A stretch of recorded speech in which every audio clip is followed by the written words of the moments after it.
Why would a German shepherd named Rex, known for his loyalty, his devotion, his protective instincts, do the unthinkable and eat the dead body of his owner, Andrew?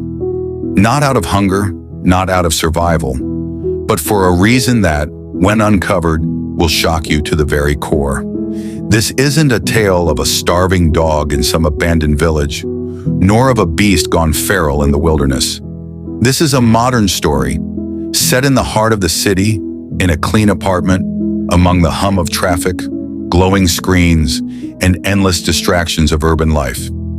Andrew was in his 30s, a man both ordinary and extraordinary. By day, he blended in with the crowd, a face you might pass on the subway without remembering. But behind closed doors in his apartment, he was everything to Rex. The dog wasn't just a pet, he was family.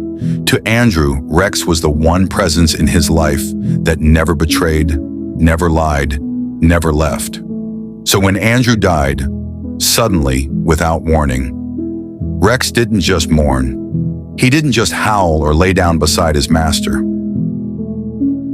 He did something no one expected, something that investigators, neighbors, and even dog behaviorists struggled to explain. He ate his owner's body, and the reason why is not what you think. Andrew wasn't the type to make headlines. His life was quiet, structured, and routine.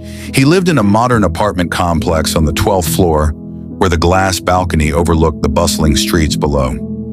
Every morning at 6, Rex would nudge him awake, and Andrew would smile groggily, rubbing the German shepherd's head before stumbling to the kitchen. Coffee for Andrew, kibble for Rex. Neighbors knew Andrew as the guy with the dog. He didn't socialize much. He wasn't unfriendly, just private. But whenever someone saw him in the elevator or walking Rex in the small park across the street, he had that polite half smile and a quick nod. What no one knew was that Andrew carried a burden, a weight he never spoke of.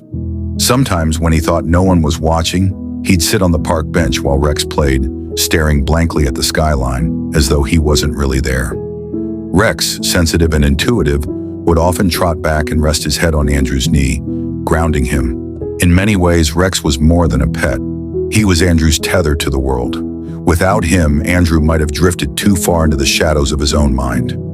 It happened on an ordinary Wednesday. Nothing remarkable, nothing unusual.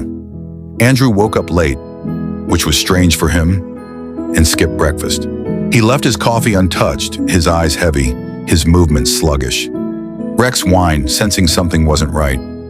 By evening, Andrew hadn't left the apartment. He sat at his desk, staring at his computer screen, not typing, not working, just staring. Rex paced nervously, trying to nudge him, trying to bring him back to himself. And then, silence. When it happened, it was quick.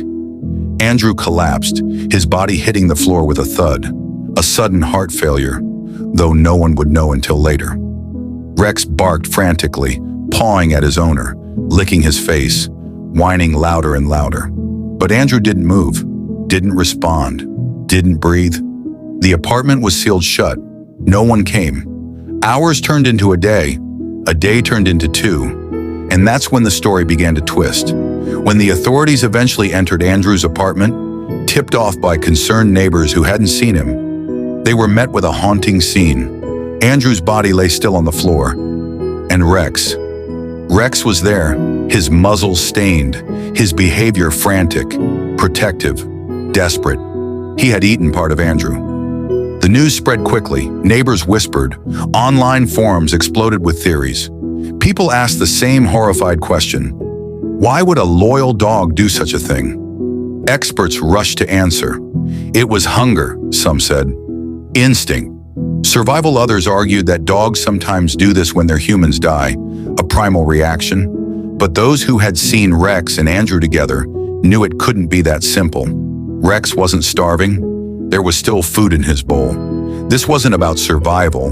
This was about something deeper, darker, more emotional. In the weeks that followed, details about Andrew's life came out. He had been struggling. Behind the quiet smile and polite nods was a man drowning in silence. His closest family lived miles away, and his friendships had withered over time. His co-workers described him as distant, hardworking but withdrawn. And yet, every night he came home to Rex. Every morning, Rex gave him a reason to get out of bed. It became clear, Rex wasn't just Andrew's pet. He was his lifeline. But why then would Rex do something so unthinkable after Andrew's death? The answer came when investigators examined Andrew's belongings. On his computer was a document, a letter, unfinished but raw and revealing. It wasn't a suicide note. It wasn't an explanation of his struggles. It was something stranger, something chilling.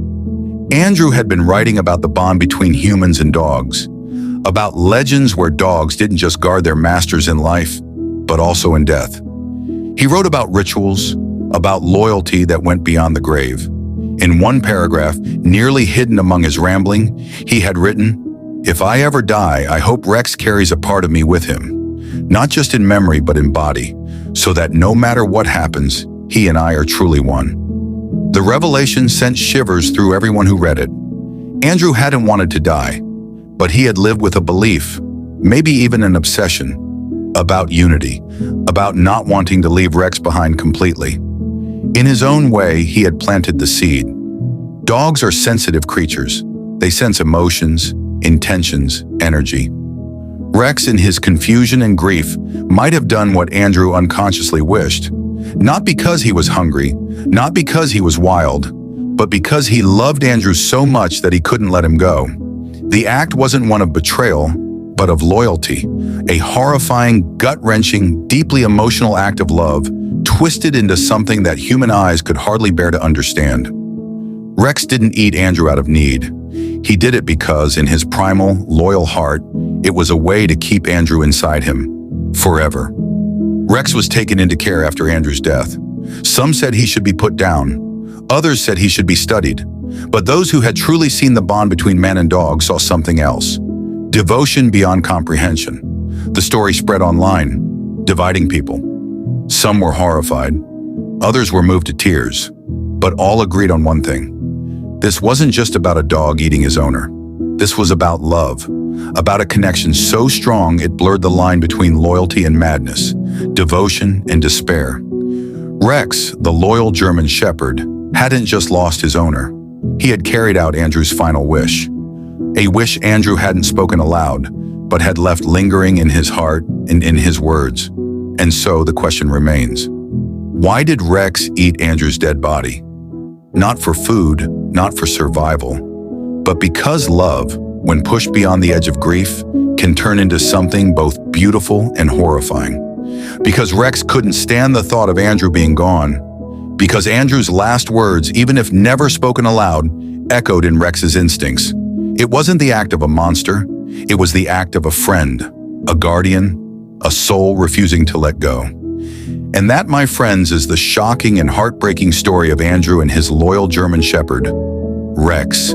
A story that forces us to rethink what love, loyalty, and loss really mean. If this story moved you, don't forget to like, subscribe, and drop your thoughts in the comments below. I want to hear your reactions to this tale of devotion, grief, and the bond that can stretch even beyond death.